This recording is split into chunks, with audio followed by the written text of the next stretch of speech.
Aquella mañana de septiembre de 1985, la Tierra comenzó a temblar tremendamente.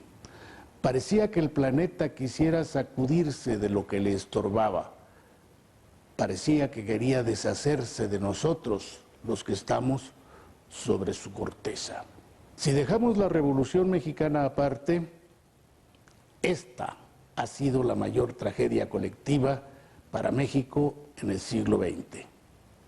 Los sismos de septiembre de 1985. Hoy se cumplen 30 años. Justamente cuando pasa el temblor, mi mamá aún así me lleva a la escuela. Mi escuela no estaba aquí, estaba en la colonia San Rafael. Me lleva en el auto y ahí es donde nos empezamos a dar cuenta.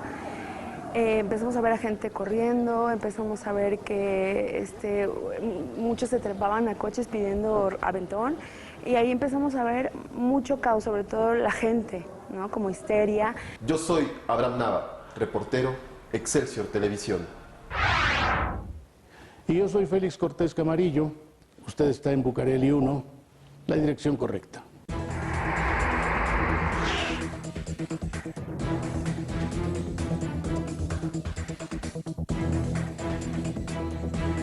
Hoy decidimos hacer de Bucareli 1 un programa especial. Excepcionalmente vamos a abordar solamente un tema.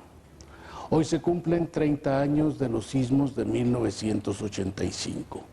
Una manifestación por igual de la fuerza de los elementos y de la capacidad de los seres humanos cuando se unen. Este es un programa especial a 30 años de los sismos de 1985.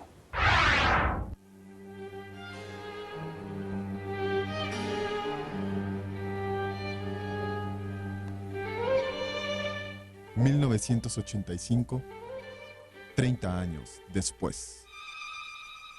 México, Distrito Federal, a 18 de septiembre de 1985. La población de la Ciudad de México y el área conurbada era de 10 millones de habitantes.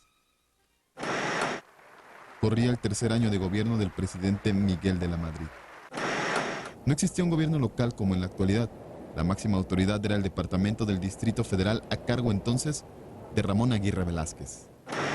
La Ruta 100 movilizaba diariamente a 6 millones de pasajeros. El metro contaba apenas con una cobertura de 109.5 kilómetros con las líneas 1, 2, 3, 6 y 7, lo cual significaba una capacidad de 4 millones y medio de pasajeros al día. Ese año también se anunció la construcción del tren ligero que correría del metro Tasqueña a Huipulco. La economía trataba de recuperarse. La inflación de 1984 fue de 60%, un gran descenso en comparación de 1983, cuando llegó al 117%. Un dólar costaba 387 pesos. En materia de entretenimiento a nivel internacional, los tres más grandes éxitos del año fueron Careless Whisper de Wham y George Michael.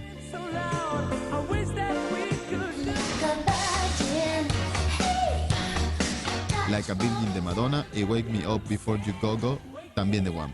Mientras a nivel nacional, los éxitos eran Soy un desastre de Timbiriche, Hoy me doy cuenta que me haces falta.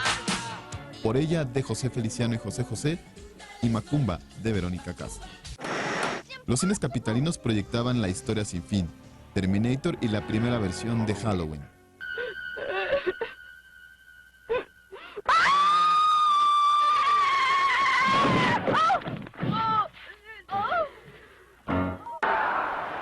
¡Viva Morelos! Aún quedaban resquicios de los más recientes festejos de la independencia. Esa noche de miércoles, 10 millones de citadinos se fueron a la cama esperando que al despertar al día siguiente, su rutina continuara intacta. 19 de septiembre, 7:17, Pacífico Mexicano. El límite entre los estados de Michoacán y Guerrero, muy cerca de la desembocadura del río Balsas y el puerto de Lázaro Cárdenas. Se manifestó una ruptura por el proceso de subducción de la placa de Cocos bajo la de Norteamérica. Ondas P y ondas S empezaron a propagarse. En la superficie a esto se le conoce como epicentro. En ese momento, en ese punto, se trataba de una magnitud 7.5. Se dio un pequeño tsunami. Conforme las ondas se empiezan a alejar del punto de ruptura, la magnitud empieza a disminuir. Sin embargo, Jalisco, Colima, Michoacán y Guerrero resultan dañados. Las ondas llegaron al eje neovolcánico ya con una magnitud cercana a 4.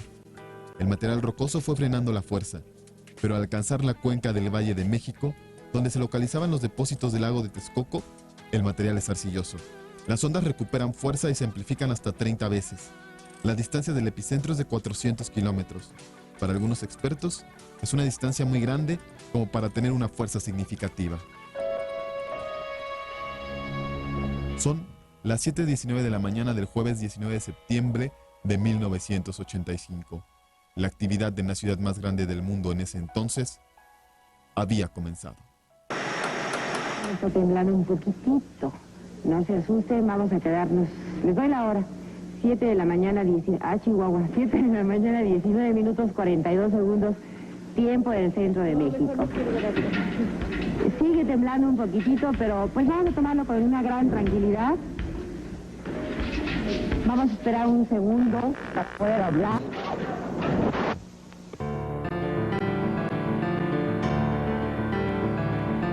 Voces del temblor. Colonia Centro. Estaba en mi casa, tenía 11 años, iba a la escuela. Ese día justo no pasó el camión por mí, me iba a llevar mi mamá en el auto. Y justo bajando, bueno, vivíamos en un edificio, bajando las escaleras comenzó a temblar, no se sentía mucho en ese momento. Ya al llegar a la planta baja fue cuando empezó más fuerte. Y bueno, nos salimos a la calle. En la calle donde vivíamos se estacionaban autobuses, entonces no sentíamos más que el movimiento. De repente empezamos a ver cómo se empezaban a levantar las banquetas y todo. Con el paso del tiempo, se han llegado a reconocer 10.000 muertos tras los sismos de 1985.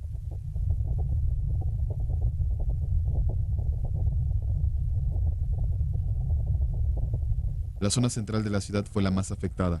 La Roma y la Condesa, consideradas de clase media, no soportaron el movimiento. Tampoco las zonas como Tepito o la misma Colonia Centro, donde existían un gran número de vecindades.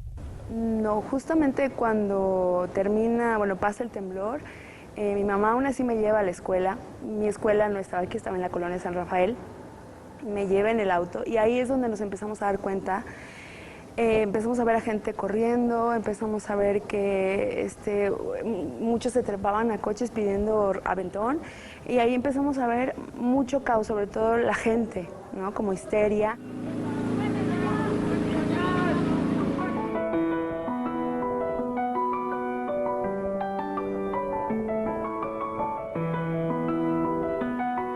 Ela pertenece a un grupo de vecinos que se organizó para permanecer en sus lugares de vivienda.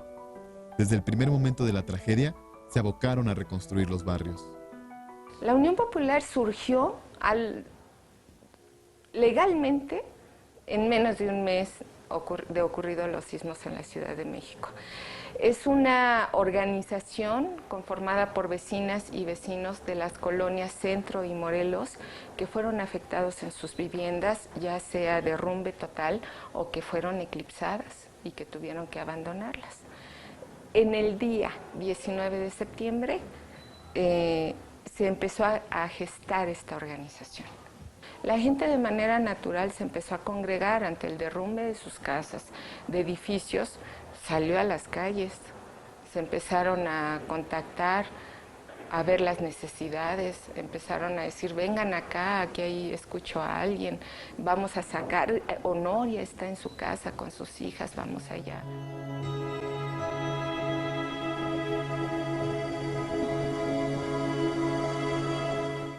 Tlatelolco, la tragedia anunciada. Gloria Leticia, Miguel Ángel, Guadalupe Adriana, Mario Salomón, Jorge Daniel, Ricardo Ramón y Almacelia, la más pequeñita mía. 7 hijos. Son los nombres de los hijos de don Salomón. Todos estaban en el edificio Nuevo León. Él y su esposa salvaron la vida. Hoy ya no vive ahí. pero trabaja como encargado en una caseta de estacionamiento. Ya ha tenido problemas el edificio, pero ya lo habían arreglado. Inclusive en las esquinas le metieron creo de a 20 pilotos y todo. Y supuestamente ya estaba nivelado, ya estaba bien. Pero no sabemos si lo reforzaron o lo aflojaron. Pues, ¿por qué se cayó? A ver. Tal como comenta don Salomón, la fortaleza del edificio Nuevo León se vio comprometida durante el sismo de 1979, conocido también como el temblor de la Iberoamericana, cuando las instalaciones de esta casa de estudios se ubicaban en la colonia campestre Churubusco.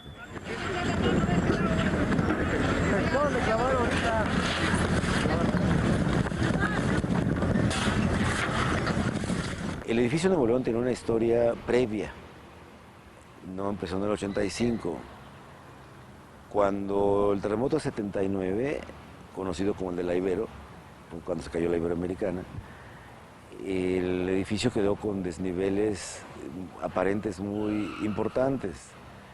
Entonces se empezó a presionar a FONAPO para su reparación y vinieron y pusieron pilotes de control en la cimentación, pero ni pusieron lo suficientes ni terminaron la obra y el edificio registraba inclinaciones diferenciales.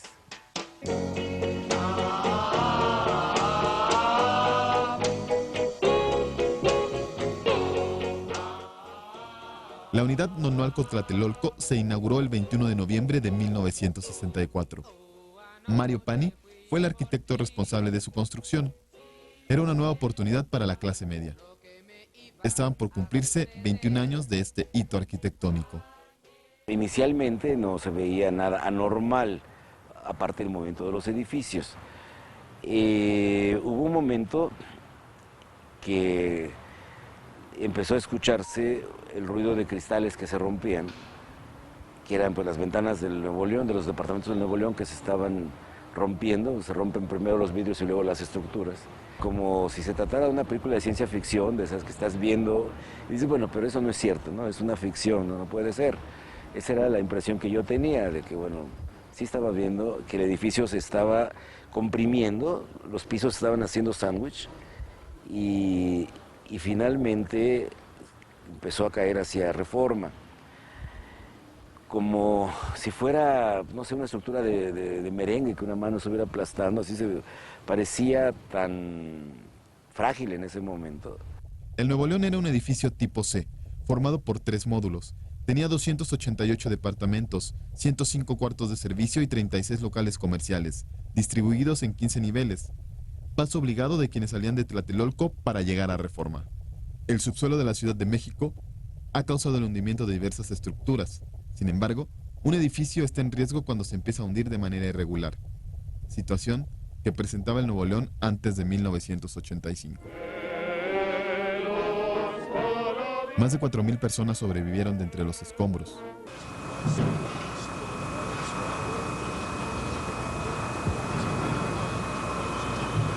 El paisaje capitalino fue testigo de la ruina de grandes glorias. El edificio de Superleche en el eje central. El Hotel Regis también en el centro histórico.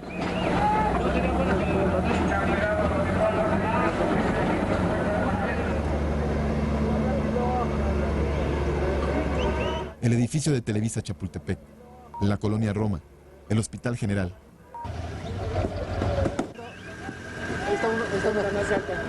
Hay una persona.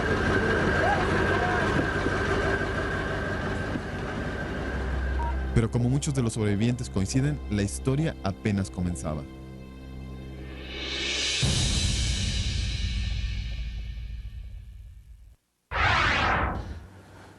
Dentro de un momento después del corte, la segunda parte de este memento trágico, los 30 años de los temblores del 85.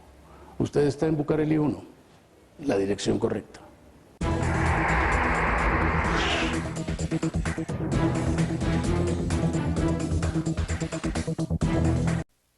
Nunca sabremos con exactitud el número preciso de los muertos de los sismos de hace 30 años.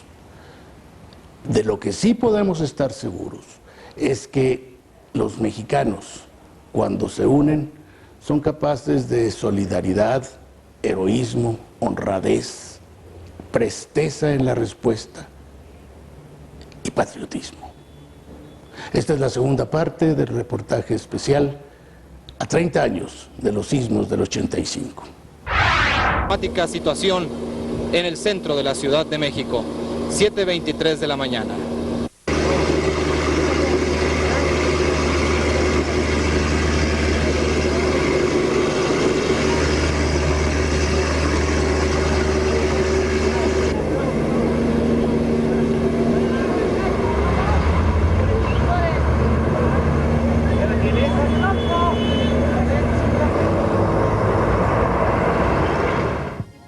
Un día después del 20 de septiembre, sucedió la réplica más fuerte del sismo. Muchos habían decidido dormir afuera de sus casas por temor a los derrumbes. Fue de magnitud 7.5, con epicentro muy cerca de Zihuatanejo.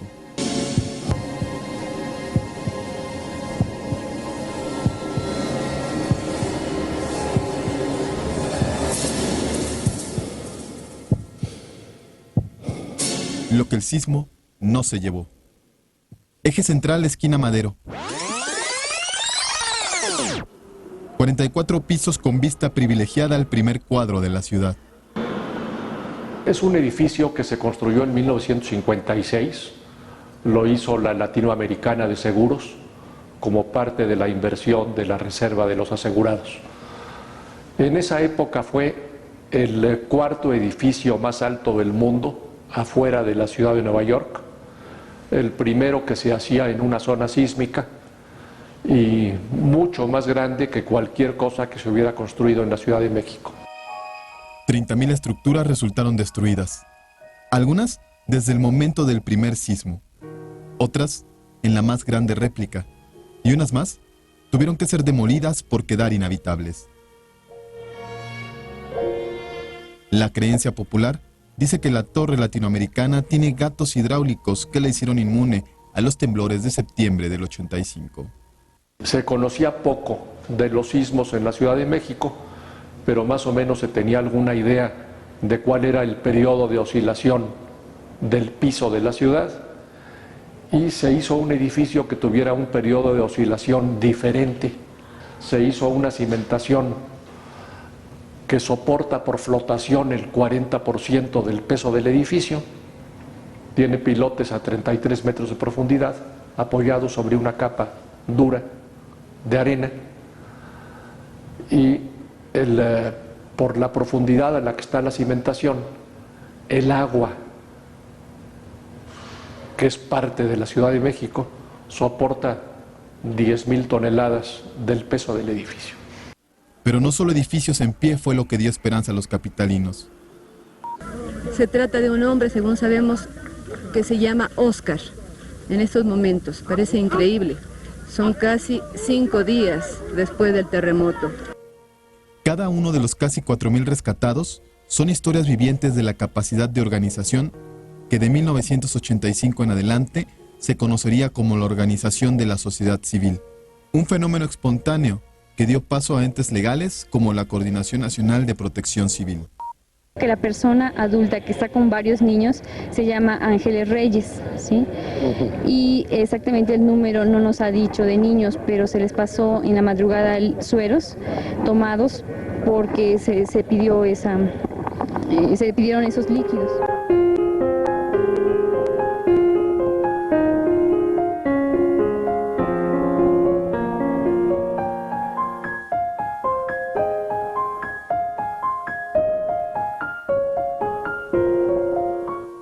Nací el 18, tenía horas, nací como a las 6 y cachito de la tarde, y pues el 19 fue cuando tembló.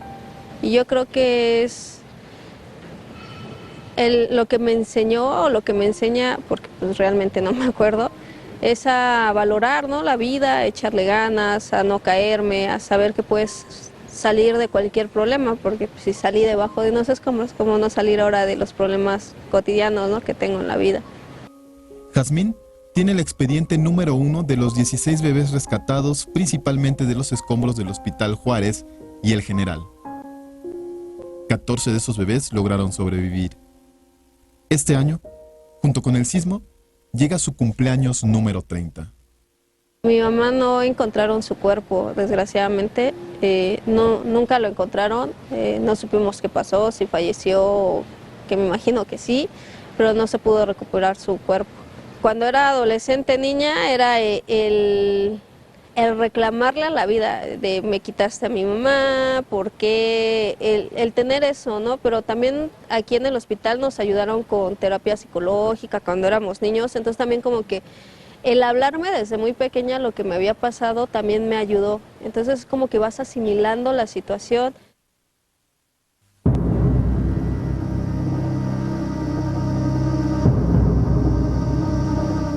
Grupos que se organizaron como los Topos y los miles de voluntarios anónimos que no perdieron esperanza fueron el motor principal de aquel año en que la capacidad del gobierno se vio rebasada. Una dura lección que todos en una zona sísmica como el Valle de México tenían que aprender.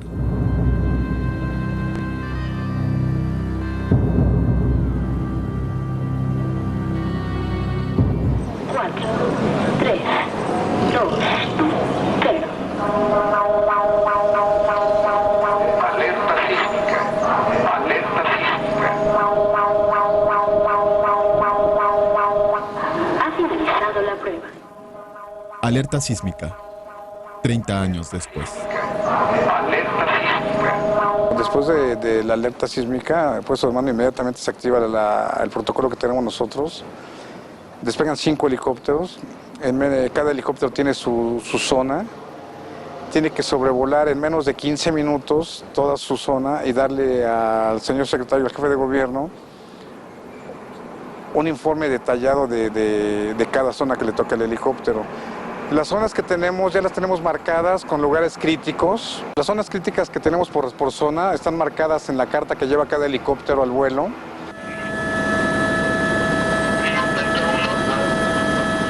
Los sobrevuelos se realizan a 300 pies de altura para tener una visión más definida. Hasta el 2015, las escuelas y los radioescuchas o televidentes eran los primeros en escuchar la alerta sísmica, además de aplicaciones virtuales que se han ido sumando. Ahora, la ciudad cuenta con 8,000 bocinas que emitirán la alerta en caso de ser necesario. El Centro de Instrumentación y Registro Sísmico es la asociación civil a cargo de los nodos que monitorean la actividad geológica que provoca los sismos. En mi espalda estamos viendo el mapa del país, en donde se han logrado poner ya sensores que advierten que está temblando. Si es un sismo serio, fuerte, se debe tomar en cuenta, y dependiendo de mi proximidad al epicentro, yo puedo alertar o no, para que la gente se prevenga, porque va a llegar ya el sismo que está ocurriendo, el efecto del sismo tarda en llegar, y yo puedo anunciarlo con anticipación.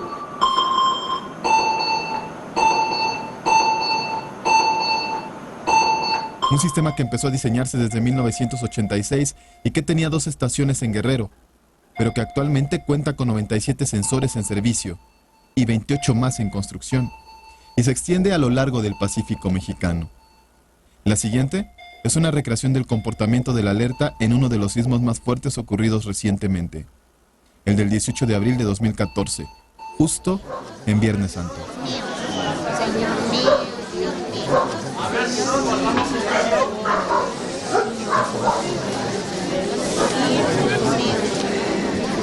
Fue a las 9:27 de la mañana, cuando en la primera estación, la más cercana al epicentro de Petatlán, frente a la costa de Guerrero, detecta el movimiento.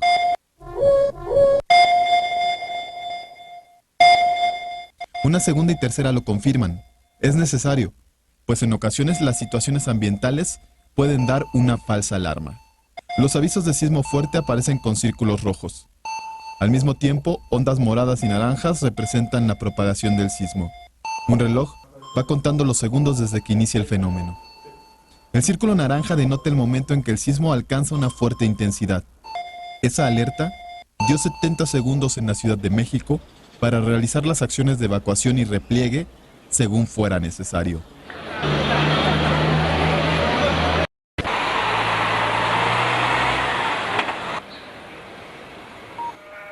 Con las alarmas en su sitio y los protocolos de emergencia ensayados, y aún con los ciudadanos conscientes de las acciones a realizar, la pregunta sigue latente.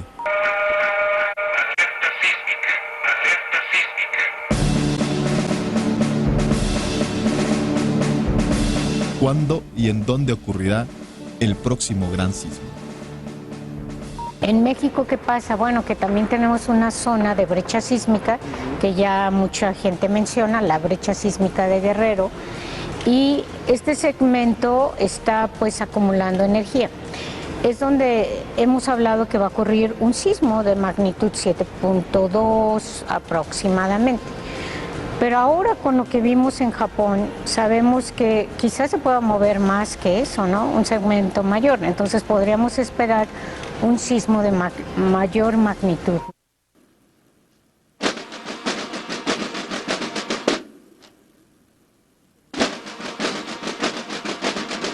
Los monumentos y memoriales continúan ahí. Millones de ciudadanos con una anécdota que pasa de generación en generación, recordándonos la fuerza del terremoto de 1985, pero también recordándonos las capacidades de organización y fuerza que tienen los mexicanos. Informó Abraham Nava.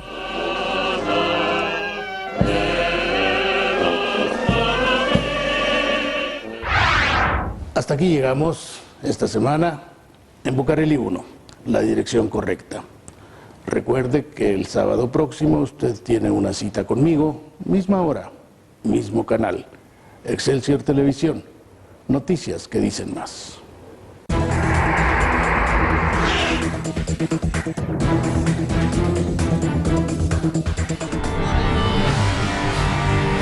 Te invitamos a seguir cuestionando la información con los siguientes videos.